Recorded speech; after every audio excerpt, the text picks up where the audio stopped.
o governo anunciou uma medida que, à primeira vista, muita gente pode olhar, nossa, que coisa, uma medida boa, finalmente, do governo Bolsonaro. Bom, o governo anunciou, está anunciando que está estudando a antecipação do 13º salário do INSS e um pagamento do abono salarial, né? A medida foi colocada em destaque aí, nos jornais, na imprensa, inclusive sendo explicado que seria uma forma do governo procurar atenuar, né, a crise, a falta de dinheiro no mercado, nas mãos da população, e assim, como se fosse um paliativo, né, uma tentativa de minorar o sofrimento da população, né? A antecipação do 13º salário, né, que é pago a pensionistas e beneficiários do INSS, e o abono salarial pago aos trabalhadores que ganham até 2 salários mínimos, R$ 2.200, o que começaria a ser feito em fevereiro ou março. Bom, aí nós temos que... Qual é o motivo? O motivo real é evidente, que o governo que acabou com o auxílio emergencial, né, deixou aí dezenas de milhões de pessoas sem nenhum amparo de meio de uma profunda crise, está querendo transferir para os aposentados, os mais velhos, né, agravar uma situação que já vem se dando em meio à pandemia e em meio ao recorde de desemprego, que é de que os aposentados se transformaram cada vez mais em arrimo de família. Em etapas anteriores, o normal era que os jovens, os mais jovens, sustentassem os mais velhos, né?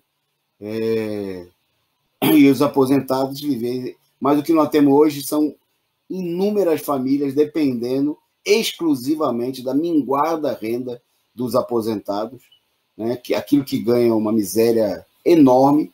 Em todo o país, nesse momento, há uma política, inclusive, de redução dos valores das aposentadorias. Por exemplo, os servidores públicos, com a reforma da Previdência, passaram ou a pagar, né, para a Previdência, serem descontados para a Previdência Social, onde não havia ainda desconto, ou o desconto foi aumentado de maneira brutal, né, o que está levando, inclusive, aí devidos protestos em vários estados, como São Paulo, Brasília, no Distrito Federal e vários outros estados, manifestações dos aposentados, porque a reforma da Previdência, aprovada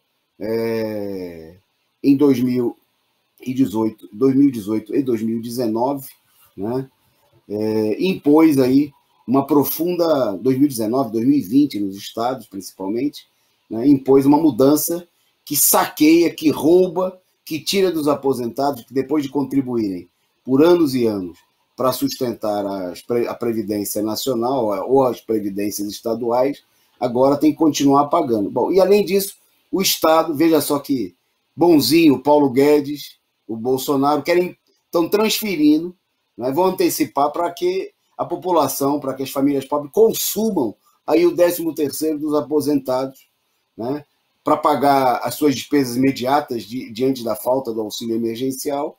Quer dizer, usar o recurso da população pobre, né, usar o recurso também dos trabalhadores, aqueles que ainda estão empregados, ou que conseguiram ter vínculo para garantir o direito ao abono nos últimos anos, que esses aí sejam sobrecarregados, né, para cobrir o rombo, porque o governo tirou dele da reta, né, nem pensar em tirar dos capitalistas, tem que manter aí a transferência de recursos para os bancos, para os grandes capitalistas, para as máfias políticas, e diante disso, quem tem que sustentar, né, a população pobre diante da crise, né, são os aposentados, a classe trabalhadora, os poucos que ainda têm emprego, né, que continuam empregados, que nesse momento são uma minoria do conjunto do total da população.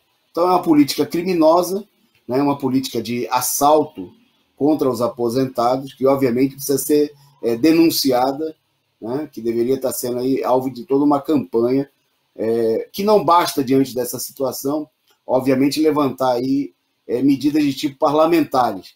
Né? Nós vimos que, diante dos protestos, por exemplo, dos servidores, em vários lugares se iniciou aí, houve iniciativas de apresentar recursos parlamentares, mas ninguém vai amolecer governos tão impopulares como do Bolsonaro, do Dória, do Ibanez em Brasília e tantos outros, né, com medidas parlamentares nas Assembleias Legislativas, na Câmara Distrital. É necessário uma mobilização, né? É necessário unir os trabalhadores da ativa e aposentados contra essas medidas, né? Contra essa situação de colocar nas costas dos aposentados e dos trabalhadores ainda empregados todo o peso da crise.